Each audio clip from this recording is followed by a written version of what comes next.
Welcome to Bedtime Docks. Tonight, we are leaving the modern world behind. Before we begin our journey into the frost-bitten past, I want you to take a moment to acknowledge the space you are in right now. In the 21st century, we live in an era of artificial light and climate-controlled comfort. We have forgotten what the true darkness of a winter night feels like. We have forgotten the weight of the silence that falls when the world is buried under 6 feet of snow. Adjust your position. Feel the fabric of your sheets. If your room is cool, notice how the warmth of your body begins to pool beneath your blankets. This sensation, the contrast between the cold air and the warmth of the bed, is one of the oldest comforts known to mankind. Tonight, we are going to explore that comfort across 30,000 years of human history. We are going back to the dawn of the great winters.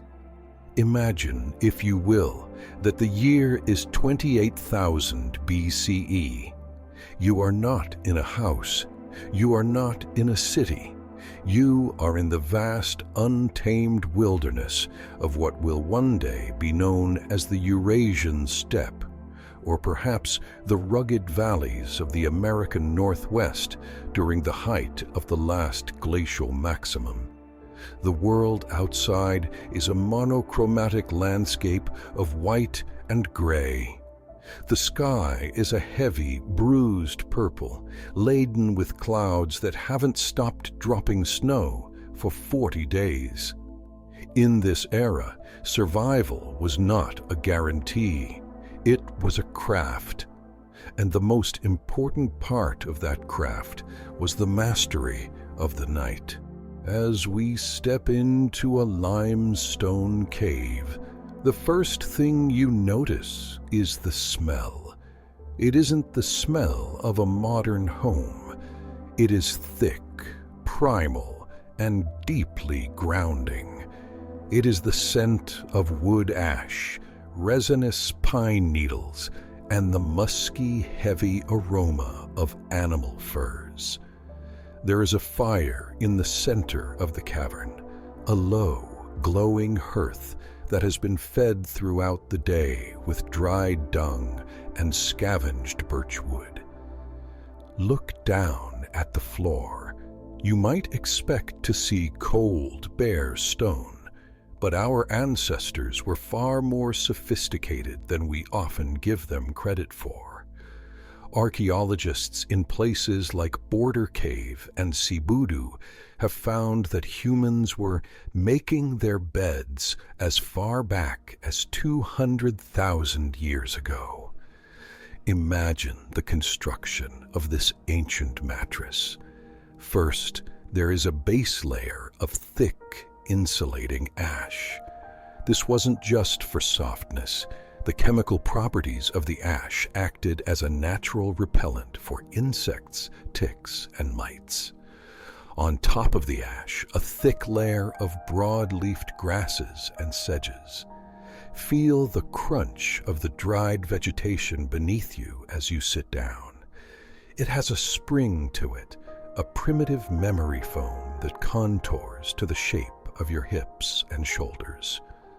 But the final layer, the layer that truly protected the sleeper from the lethal chill of the Ice Age, was the fur.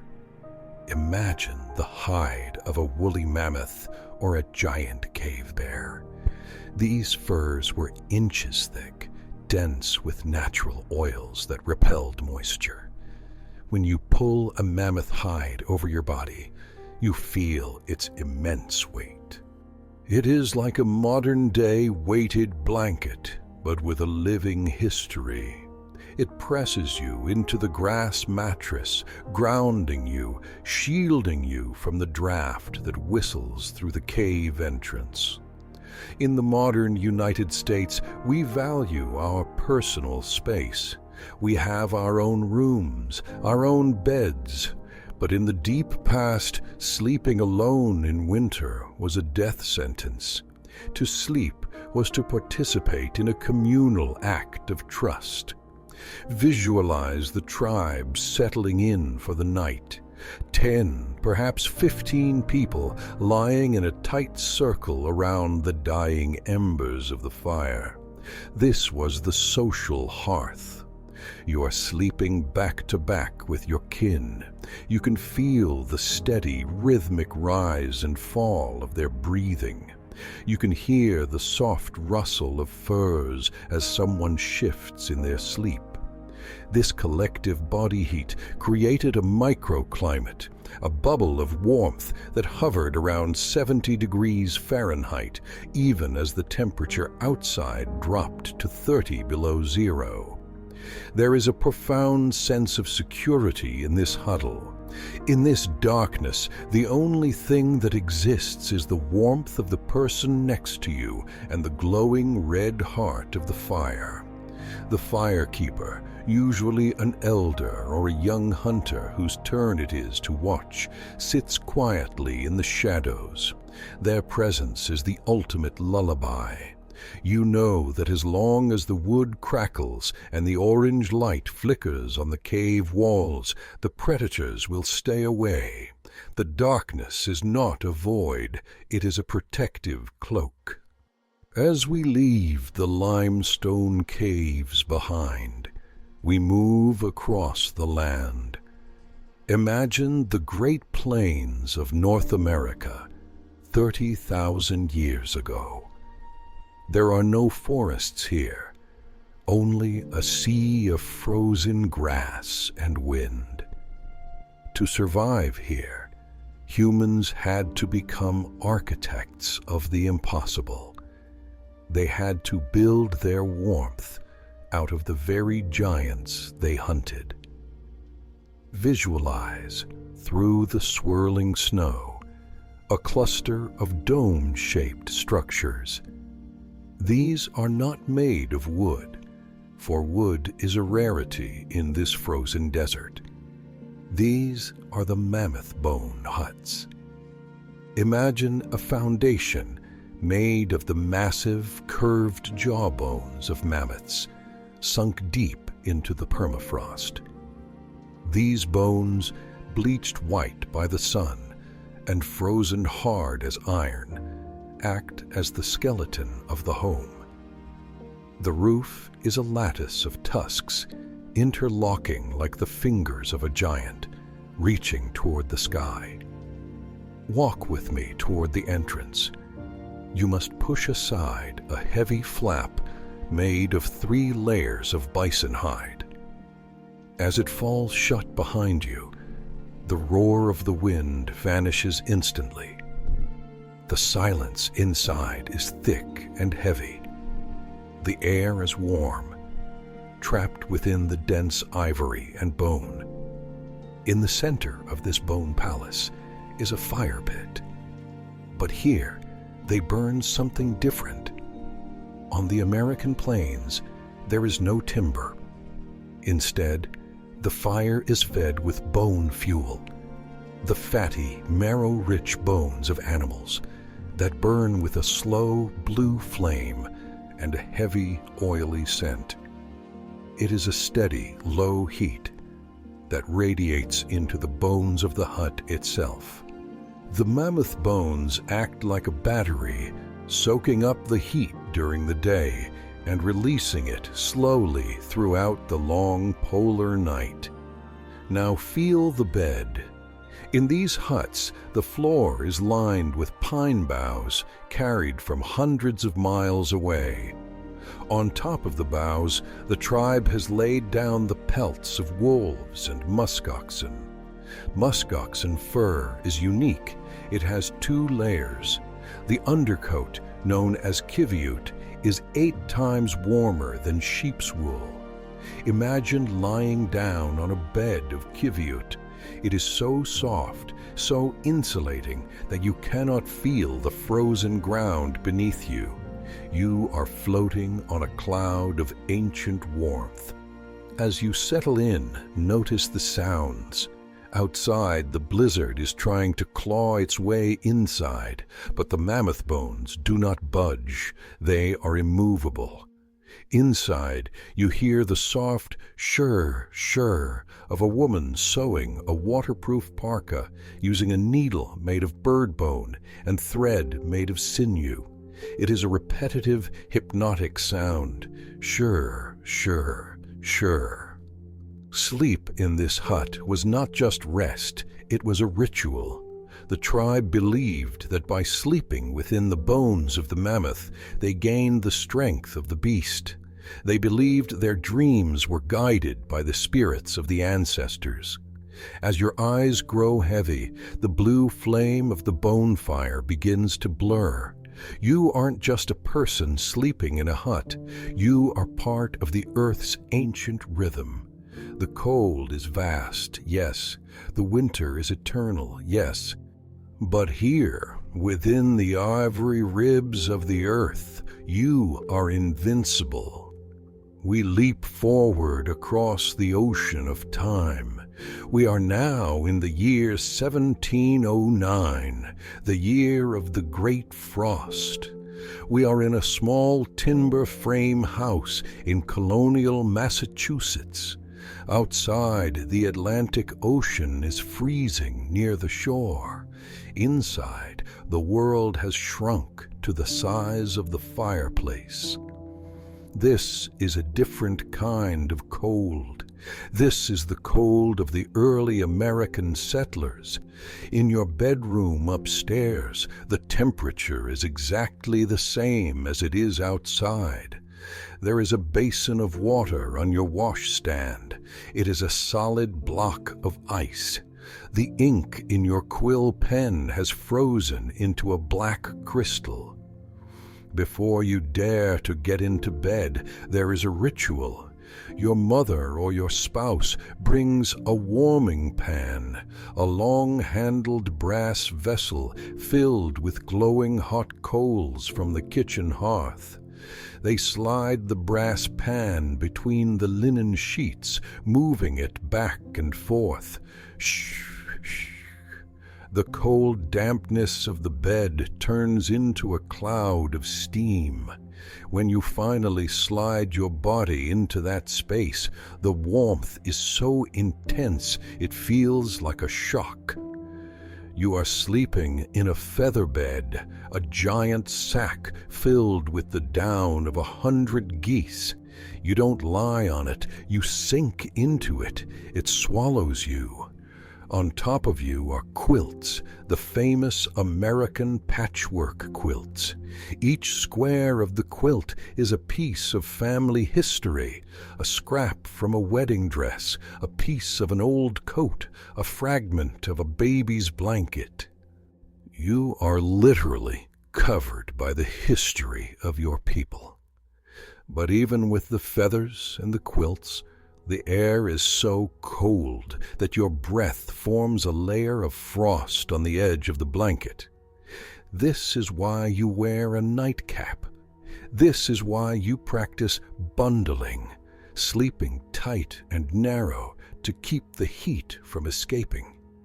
You listen to the house groan. The wooden beams are contracting in the deep freeze, making loud cracking sounds like pistol shots in the night. It is the sound of the New England winter, trying to break in, but failing. Let us leave the American colonies and travel across the gray, churning waters of the North Atlantic, back to the 9th century. We are in a Viking settlement, perhaps on the rugged coast of Newfoundland or the fjords of Norway. Here, the winter is a physical weight. The sun is a rare visitor, appearing for only a few hours before retreating behind the iron-colored clouds. Before you stands the longhouse. It is a massive, boat-shaped structure built of thick timber and topped with layers of living turf. As we approach the heavy oak door, you can see the frost crystals growing on the iron latch. Push it open. The air inside is a world away from the frozen salt spray outside. The first thing that hits you is the sensory wall. It is the smell of the north. It is the pungent, earthy aroma of burning peat, compressed earth that has been dried all summer to provide a slow, smoldering heat. There is the scent of dried fish hanging from the rafters, the sharp tang of pine resin, and the warm animal smell of the livestock. Yes, the livestock. In the Viking winter, the cows and the sheep were brought inside. They live at one end of the longhouse, separated only by a low wooden partition. Listen to them. The sound of a cow shifting its weight on the straw, the soft huff of a sheep's breath. Their bodies act as living radiators. They contribute their life heat to the hall, creating a humid, heavy warmth that settles into the very wood of the building. Now, find your place. In the longhouse, people did not sleep in separate rooms. They slept on raised benches that ran along the walls of the hall. These benches were filled with fresh hay and topped with heavy wool rugs. But the true luxury was the skin, the sheepskin coverlet. Imagine climbing onto the bench. You pull the sheepskin over you, skin side out, wool side in. The lanolin in the wool gives it a slight, waxy scent, but it is incredibly effective at trapping the heat. As you lie there, you look up into the rafters. There is no chimney, only a small smoke hole in the roof. A thin veil of blue smoke hangs in the air, acting as a blanket between you and the cold thatch above. The skald, the storyteller, is sitting near the fire. He isn't shouting, he is whispering a saga of the gods, of Odin's journey through the 9 worlds. His voice is a low vibration that you feel in the wooden bench. It is a drone, a hypnotic frequency that pulls your eyelids down. The fire flickers, casting long raven-like shadows on the wall. You aren't just sleeping. You are being sheltered by the legends of your people. The wolf of winter is at the door, but the hall of the north is strong. We descend from the rugged north into the sophisticated warmth of the Roman Empire, specifically a villa in Roman Britain during the 2nd century. While the barbarians were huddling around open fires, the Romans were perfecting the art of the invisible heat. This is the era of the Hypocaust. You are in the cubiculum, the bedroom. The floor beneath your feet is made of beautiful, intricate mosaics depicting dolphins and vines. But wait, touch the floor with your palm. It is warm. It isn't just room temperature, it is radiating a gentle, persistent heat. This is the miracle of Roman engineering. Beneath this floor, slaves are tending to a massive furnace. The hot air flows into a crawl space held up by stacks of bricks called pilae. The heat rises through the floor and up through tubuli, hollow tiles built into the very walls of your room. You are literally wrapped in a cocoon of hot air. The stone walls, usually the source of winter's bite, are now your greatest protectors. In this room, you don't need heavy mammoth hides or thick sheepskins. You are lying on a high wooden bed with legs of cast bronze. The mattress is stuffed with soft Mediterranean wool, or perhaps even swan down.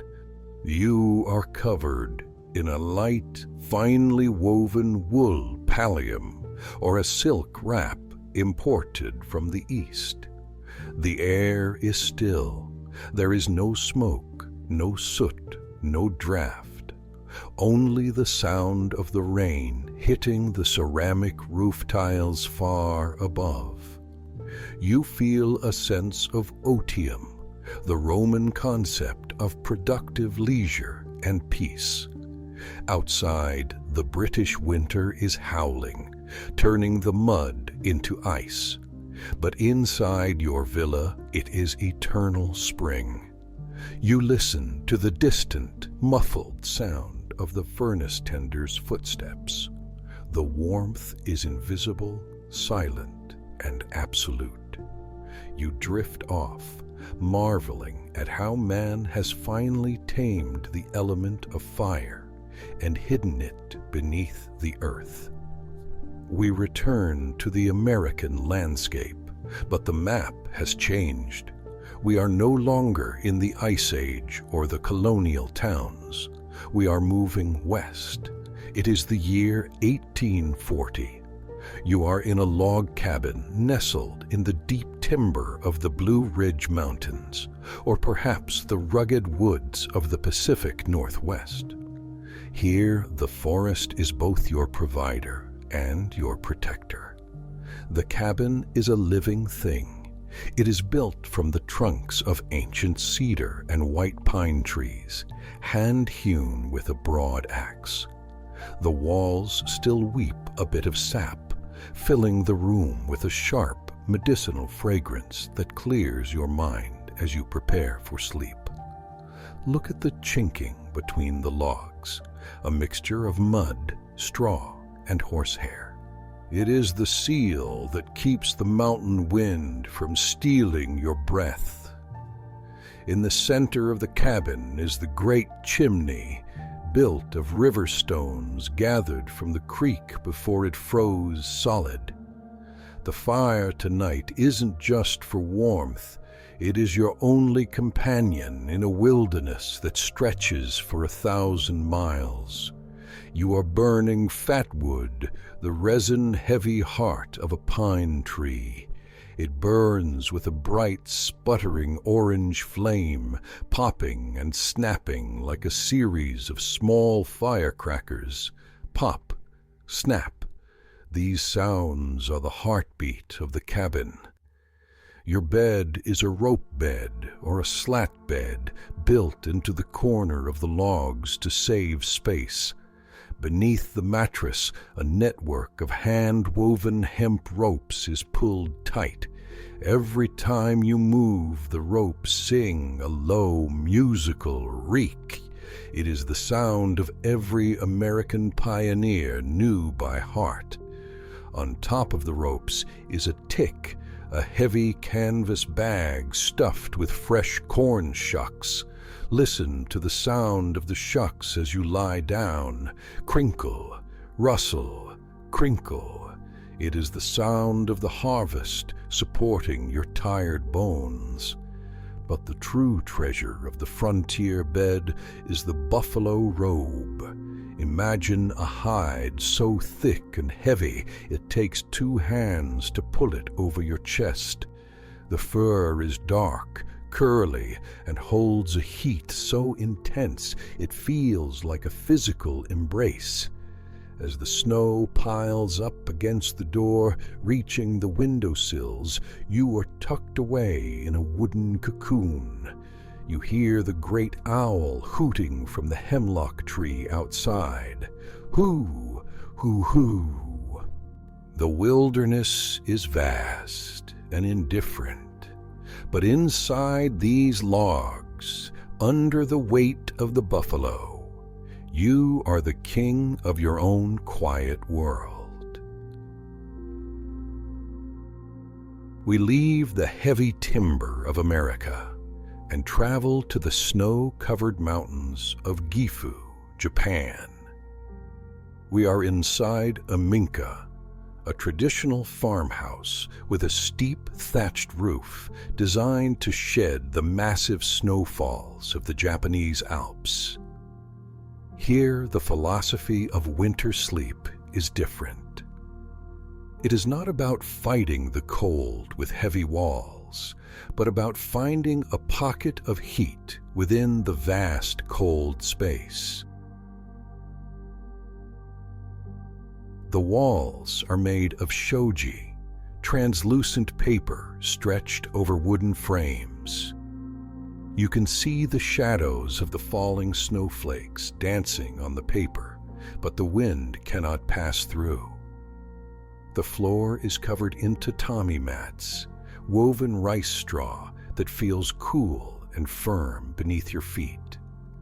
The smell is clean, like a mown field in summer, even in the dead of winter. At the heart of the house is the irori, a sunken hearth in the floor. But for sleep, we move to the kotatsu. Imagine a low wooden table with a heavy quilt draped over it. Beneath the table, a small ceramic pot holds sumibi, white charcoal embers that glow with a silent, flameless heat. You slide your legs under the quilt, and instantly the chill of the mountain air vanishes. It is a localized sun kept just for you. Your bed is a futon laid directly on the tatami. It is filled with layers of hand-carded cotton. You pull a kekibuton over you, a thick quilted comforter covered in indigo-dyed silk. It feels cool against your skin for a second, then rapidly begins to reflect your body heat.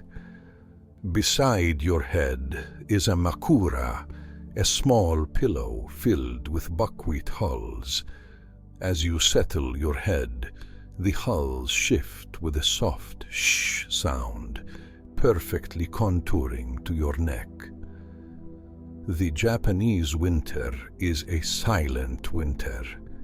There are no heavy blankets or roaring fires here, just the glow of the charcoal and the peace of the paper walls.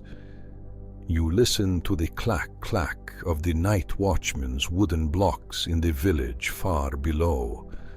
Clack, clack. It is a signal that all is well, all is safe. The snow continues to pile up, muffling the world until there is nothing left but the rhythm of your own breath and the fading warmth of the embers. You are a part of the silence. You are the winter dream. We move forward into the late 19th century, into the heart of a Victorian winter in a city like London or New York. This is the age of coal and iron.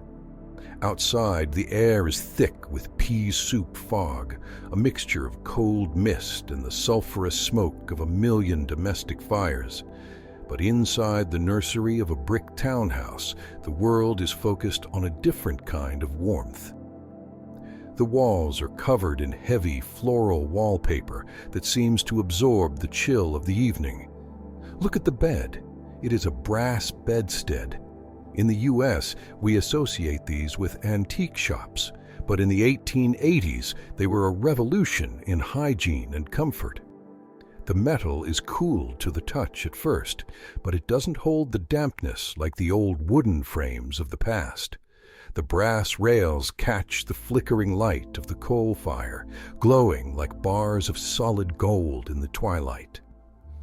Before you lay your head down, there is a distinct sound, the kettle whistling in the kitchen below. This is the era of the first hot water bottle, but it isn't the rubber one you might know today. This is a stone jar, a heavy, glazed earthenware vessel filled with boiling water and wrapped in a thick flannel cloth. Imagine the weight of it at the bottom of your bed. It is a concentrated anchor of heat that lasts for hours. You slide your feet down the crisp, starched cotton sheets until they touch the warm stone. A wave of relief washes over your body. On the nightstand, a small glass of milk is warming near a nightlight, a single wick floating in a cup of oil. The fire in the grate is clinking as the coal settles. Each piece of anthracite coal glows with a deep, intense red, pulsing like a living heart. The smell is sharp, dry, and clean. It is the smell of the Industrial Revolution keeping the winter at bay. You listen to the lullaby of the city, the distant whistle of a steam train, the clatter of a milkman's cart, and the steady hiss of the gas lamp in the street below. These are the sounds of a world that is finally beginning to conquer the night. But here, under your wool blankets and the weight of your flannel gown, you are not a worker or a citizen. You are simply a dreamer, drifting off in a room that smells of lavender and coal smoke. We travel now to the furthest reaches of the east, to the taiga of Siberia. Here, the winter is not just a season, it is a spiritual trial. The temperature has dropped to 50 degrees below zero. The air is so cold that if you were to exhale outside, your breath would turn to ice crystals before it hit the ground. We are inside an izba, a Russian log cabin made of massive interlocking larch trunks. But the center of this world isn't a fireplace. It is the pech, the great Russian oven. This is a massive masonry structure, built of brick and clay, taking up nearly 1/4 of the entire house. It is more than a stove. It is the soul of the home. It is used for baking bread, for bathing, and most importantly, for sleeping. In the Siberian winter, you don't sleep in a bed near the oven, you sleep on top of it. Imagine climbing a small wooden ladder to a flat, wide platform built directly onto the masonry of the stove.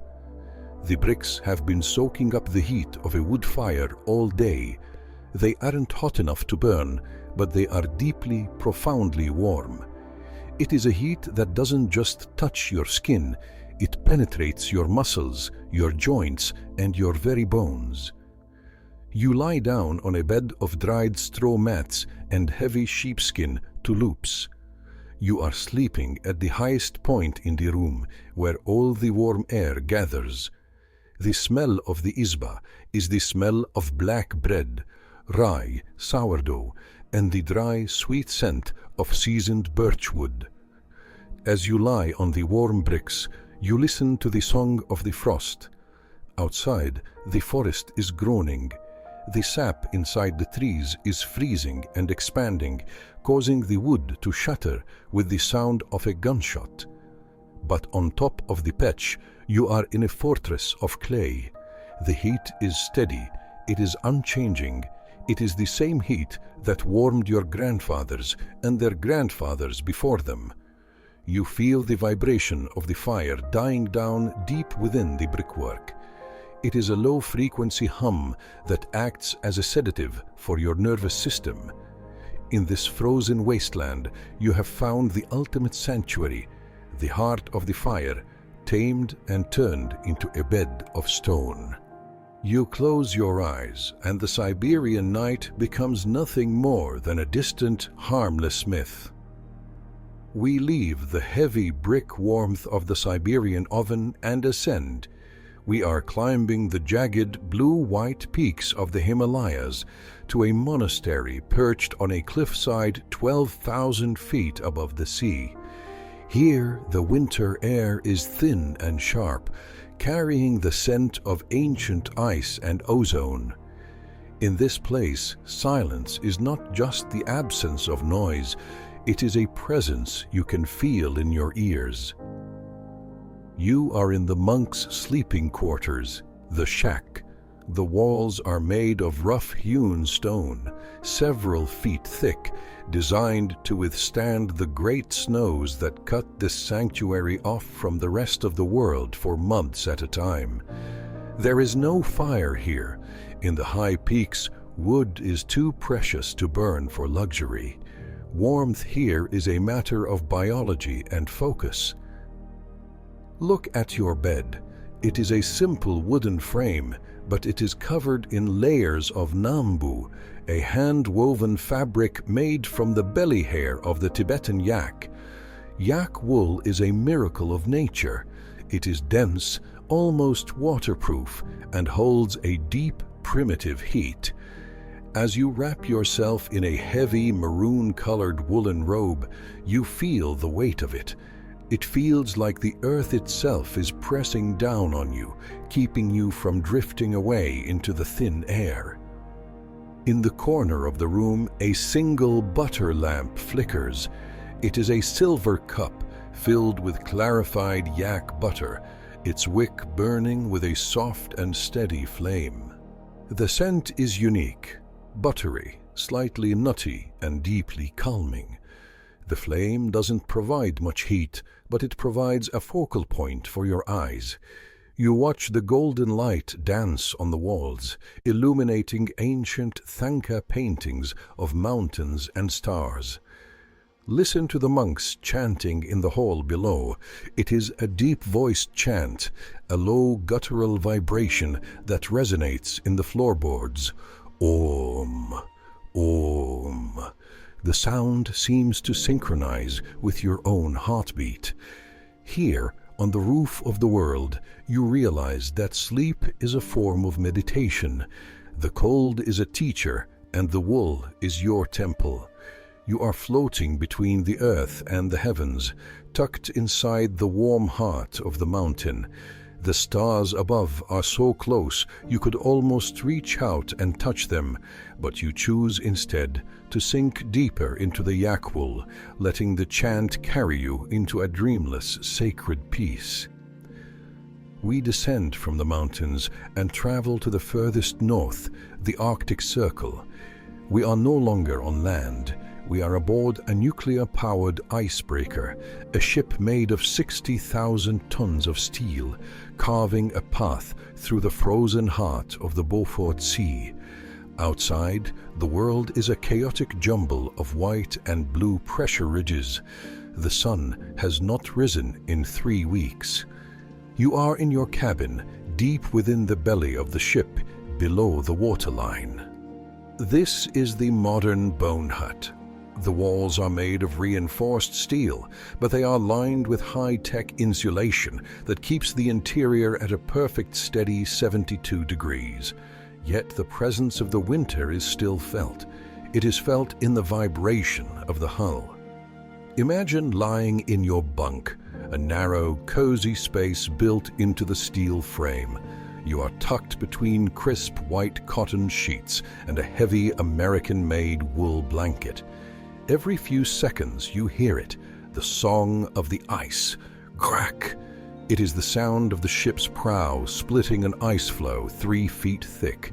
The sound travels through the steel, through your mattress, and into your body. It is a rhythmic, powerful vibration. Crunch, slide, hush. Crunch, slide, hush. This is the most modern sleep in the world. You are surrounded by 1,000 miles of lethal sub-zero water, protected only by a few inches of alloy and the genius of human engineering. The air in your cabin is filtered and slightly dry, smelling faintly of ozone and fresh coffee from the galley nearby. There is a sense of absolute isolation, yet absolute safety. You watch the digital clock on your desk glow a soft green. In the darkness of the Arctic night, time loses its meaning. There is only the ship, the ice, and the engines. The constant thrum, thrum, thrum of the turbines is a mechanical heartbeat. It is a lullaby for the industrial age. You feel the ship tilt slightly as it rides up onto a sheet of ice, then settle back down as the ice shatters beneath you. It is a giant's cradle, rocking you to sleep in the middle of a frozen ocean. You are the master of the winter, riding a steel dragon through the end of the world. We have traveled 30,000 years across the frozen face of the earth. We have felt the weight of mammoth hides in the Ice Age, the radiating warmth of Roman mosaics, the smoky comfort of the Viking longhouse, and the industrial hum of the Arctic seas. And now the journey brings us back. It brings us here, to this moment, to your room. Take a deep, slow breath. As you exhale, let the weight of all those centuries settle into your mattress. Think of your mattress not just as a piece of furniture, but as a masterpiece of human history. Your mattress, with its pocketed coils and memory foam, is the descendant of the grass and ash beds of the Paleolithic. Your soft cotton sheets are the legacy of the weavers of the Silk Road. Your heavy duvet is the evolution of the swan-down quilts of the Victorian era. Look around your room in your mind's eye. Even in the dark, you are surrounded by the ghosts of survival. That radiator in the corner, it is your personal Roman furnace. That window, it is your prehistoric cave mouth, sealed shut with transparent armor. You are living in a miracle that your ancestors could only dream of. You are the master of winter. You have taken the lethal chill of the stars and turned it into a cozy background noise.